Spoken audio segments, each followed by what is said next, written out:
పింఛన్లపై రేవంత్ సర్కార్ ఫోకస్ పెట్టింది. బోగస్ గాళ్లకు కత్తెర పెట్టి అర్హులైన లబ్ధిదారులకు బెనిఫిట్ చేయాలని డిసైడ్ అయ్యారు సీఎం రేవంత్ రెడ్డి.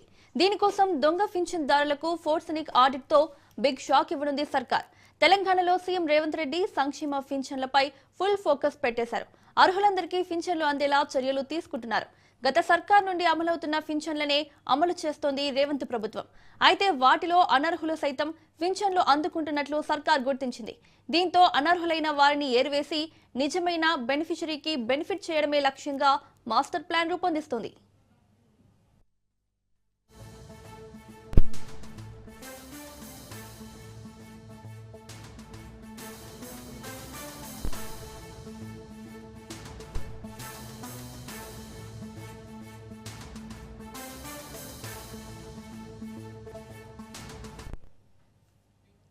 తెలంగాణలో ప్రస్తుతం 43 లక్షల మందికి చేయూత పింఛన్లు అందిస్తోంది రేవంత్ సర్కార్.